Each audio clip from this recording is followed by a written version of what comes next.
আসসালামু আলাইকুম, কি অবস্থা সবার? আশা করি সকলে ভালো আছেন। আলহামদুলিল্লাহ, আমি অনেক ভালো আছি। তো আজকে আরো নতুন একটা ভিডিও নিয়ে আসলাম।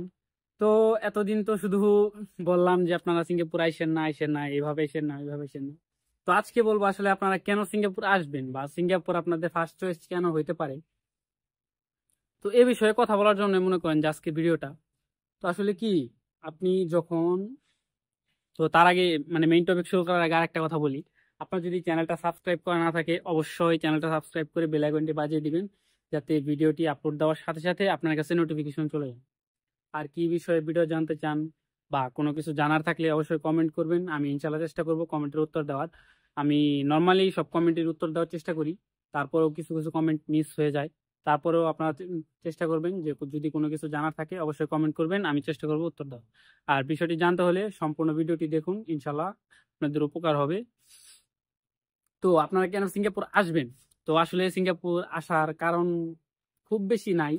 তো কারণ একটাই হইতে পারে যে না, আপনি অল্প দিনে কিছু করতে চান আর কি। যেমন আপনি যখন বিদেশ, আপনার যখন চিন্তা ভাবনা যে আমি বিদেশ যাব, বাট আমি বিদেশ বেশি দিন থাকবো না, বা 15-20 বছর বিদেশ থাকার ইচ্ছা নাই।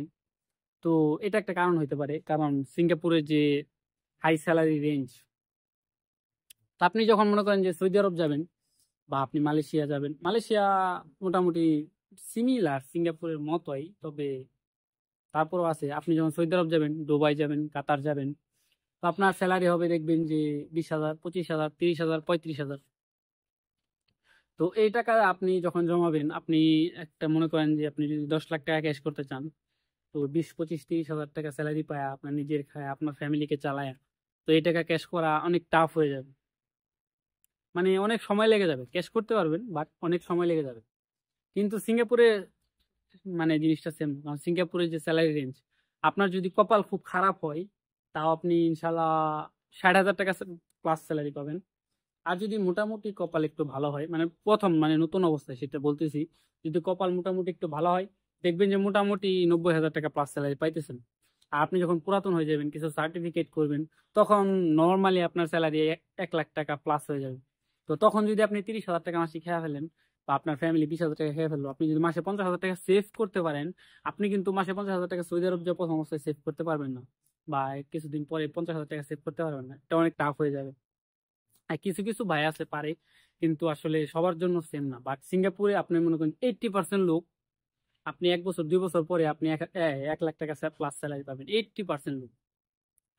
তো এই বিষয়ে আপনি আসতে পারেন। তারপর আপনার মনে করেন যে ওই যে আরেকটা আছে যে সিঙ্গাপুরের যে আইন কানুন বা প্রতারিত হওয়ার কোনো চান্স নাই। তারপরে আপনার সিঙ্গাপুরে যে নিয়ম কানুন, আপনি মনে করেন যে সিঙ্গাপুরে আপনি 2 নম্বরে কোনো কিছু করতে পারবেন না। হ্যাঁ, অনেক কিছুই করা যায়, অনেক কিছুই করতে পারবেন যদি ধরা না পড়েন, কিন্তু যদি ধরা পড়েন আপনার মোটা অঙ্কের জরিমানা হবে, বা আপনার জেলও হইতে পারে, আপনি সিঙ্গাপুর থেকে ব্যানও খাইতে পারেন, বা অন্য কিছু হইতে পারে। তো সিঙ্গাপুরের সিকিউরিটি অনেক হাই। এই দিক দিয়ে সিঙ্গাপুর মানুষ আপনি মনে করেন যে আসতে পারেন, যে আপনার একদম সিকিউর একটা লাইফ মনে করেন যে লিড করতে চান, তো সেক্ষেত্রে আসতে পারেন। তারপরে আপনার মনে করেন যে ওই ইগুলা, সিঙ্গাপুরে আপনার যে ধর্ম যে ব্যবস্থাপনাটা, এটা অনেক অন্যান্য দেশের থেকে অনেক। সৌদি আরবের কথা বাদ, যারা মুসলিম আছেন, তো সৌদি আরবে মনে করেন যে এই দিকটা মুসলিমদের জন্য মনে করেন যে আলাদা একটা ছাড় আছে। বাট সিঙ্গাপুরে আপনি যে ধর্মেরই হন না কেন, আপনার ইবাদত আপনি একদম স্মুথলি করতে পারবেন। আপনাকে কেউ ডিস্টার্ব করবে না, আপনাকে কেউ কোনো কিছু বলবে না। যার যার ধর্ম আপনি পালন করবেন, সিঙ্গাপুর কেউ কোনো কিছু বলবে না। এখানে সবার সবার ধর্ম পালন করার স্বাধীনতা আছে। আপনি মুসলিম, আপনি নামাজ পড়তেছেন, আপনার নামাজের টাইমে কেউ কোনো শব্দ করবো না, বা কোনো ঢোল বাজাবো না, কোনো কিচ্ছু না কোনো। আর সিঙ্গাপুরে নর্মালি মনে করেন যে শব্দ দূষণ একটু কমই হয়, কারণ গাড়িগুলা যে চলে, গাড়ির হর্ন সহজে বাজে না। সহজে বাজে না বলতে, আমি যতদিন ধরে সিঙ্গাপুরে আছি, তো এতদিনে আমার মনে হয় না, আমি মনে করেন যে দিনে একবার অন্তত গাড়ির হর্ন শুনছি। এরকম হয় না যে যে প্রত্যেক দিনে অন্তত একটা গাড়ির হর্ন শুনছি। তো এরকম মনে করেন যে হয় না, কারণ শব্দ দূষণ সারা দেশ। তো এই বিষয়ে মনে করেন যে